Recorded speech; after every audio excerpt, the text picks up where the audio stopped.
Good afternoon, everybody. My name is Mary Delores Wilson. I'm actually running for Jack's seat, who used to be my neighbor and also is going off to college. And I was helping Jack when he was campaigning for the school board, and him and I would have discussions, help him out and give him some of my opinions and what I go through as far as working with adolescents. I'm also a mental health clinician with Solano County Behavioral Health. I am a co-occurring disorder therapist, so it's physical, mental, and other disorders that might come into play. I'm also have been a youth minister for the past 35 to 40 years. I spent my career serving children and families in our communities. All those experiences have given me a deep understanding of the challenges all our students face today and the importance of creating schools where every child feels supported, safe, and ready to learn. I also have, if I am going to be elected, I would also like to prioritize some barriers, especially attendance for the kids, which is something that I come across all the time, not only with my church as a youth minister, but mainly with my position as a clinician with Solano County. Our kids need some help with attendance, getting there, staying there, as well as having the proper um, clothing, food, and stuff that they need to stay there and to learn also as well. I also would like to support the teachers as well because I know that in the teachers are like us, therapists at times, we spend too much money out of our pockets for things that we need. Our educators deserve supplies and resources and support that they are going to, so they can provide high quality instruction without having to spend their own money on their classroom essentials.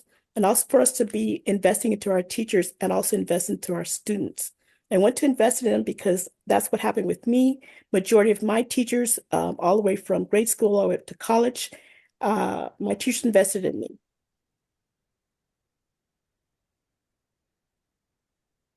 I hear the music. And I muted myself. So, okay, let's go ahead and start with the question and answer period. I will start with the same question. How long have you been a registered Democrat? Have you ever been a member of another party? Have you endorsed a non-Democrat? I have been a registered Democrat ever since the age of 18. So we're looking at anywhere from 30 to 40 years plus. I have never endorsed anyone who's not been a Democrat.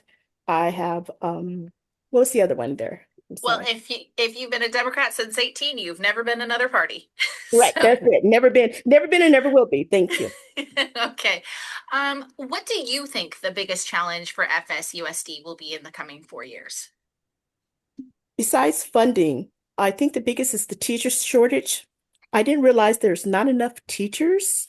I'm going to date myself back in the old days. I always thought there was some teachers' aides that are assisting the teachers, and I've come to find out they're by themselves. So I would like to have a program or a campaign to where people can see that teaching is fun. They're going to enjoy it. They're going to get a lot out of it. Go into that career area. Um, yeah, I didn't realize how much the shortage was. I would like to help get more teachers, more people involved and go into that profession as far as teaching goes. They're going to enjoy it. Okay. What do you think the biggest gap in special education in the district is currently? Not enough special ed programs. I've learned that a lot of them have been cut down or eliminated and combined. We need more than what we've got. Our kids have a lot of special needs, not only physical, mental, but also environmental, where they're at in their homes and stuff. They need a lot more assistance. So yeah, we need more. And if I could, I would like to explore partnering with other either districts or other state agencies that are geared towards helping children in all ways, not just their housing or anything, but also towards their education as well. And that includes special needs kids as well. Um,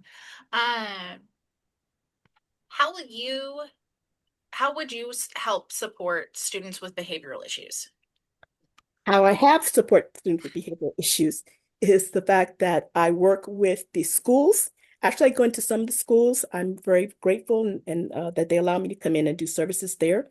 I work with either the school counselor or the behavioralist person there, and we develop what we call the educational behavioral health plan together.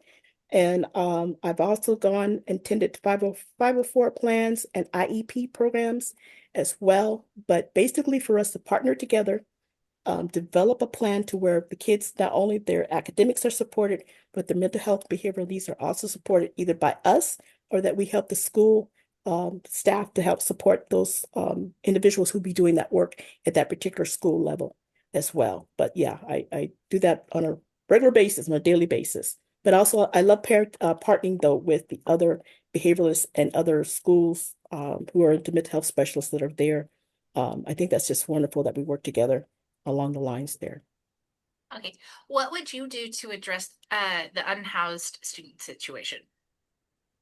Well, for me, what I already do for the in-house situation is for us to look at what resources that social services have available, first of all. And the second thing is that at times for the ones who are unhoused, as well as the students and well as their family members, I actually take them to those places to sign up, get into those programs, to get the assistance that they need. In other words, I hold their hand as they're going through those services, to seek those services and to gain those services. And at times I have to be an advocate also that they receive certain services to help them as they're being unhoused. Okay. And then, have you received any endorsements that you would like to note at this point? Not yet. Only person who's endorsed me, of course, is Jack, my friend. So I'm Okay. working on the endorsements. Not yet. Okay. Uh, let's see. Do you feel the district supports the arts to the best of its ability? I'm not sure about that. I don't know the full information on that. I do know that the arts have been not offered as much as they were when I was going to school, which kind of bothers me a little bit. So I'm really not sure about that. Okay. But if it's best to their ability, then I'm going to say yes. How would you Have like you to see more? Excuse me. have you ever served on a board before? Oh yes. I have served on the STAR board. Um, gosh, for many moons when I first started with the county, I'm going to say about 5 years. I've served on what we call Christian Merge Family Therapist boards. I've served on educational boards. Oh, feel free to finish answering. I've served on religious educational boards, not only just to teach about religion, but also to make sure that our members who are attending our church get help and also attend school, a regular school as well. So yeah, lots of boards like that. Yeah. Okay, I'm going to ask probably the hardest question I've asked anybody, and so I do Uh-oh, uh-oh, apologize. uh-oh. So, with the budget the way that it is, priorities are going to have to be in place. What would you put as your number one priority? More teachers. Okay. And not only just more teachers, but I know that we have some of the schools have what they call wellness centers. And I was just thinking the other day that haven't heard anything like a wellness center for the teachers, not a what they call a teachers lounge, but a wellness center for them during the day that they come and regroup, catch their thoughts, just mellow out for 15 minutes or so, do a sand tray or something like that, but something like that to help support them while they're there working on the campus.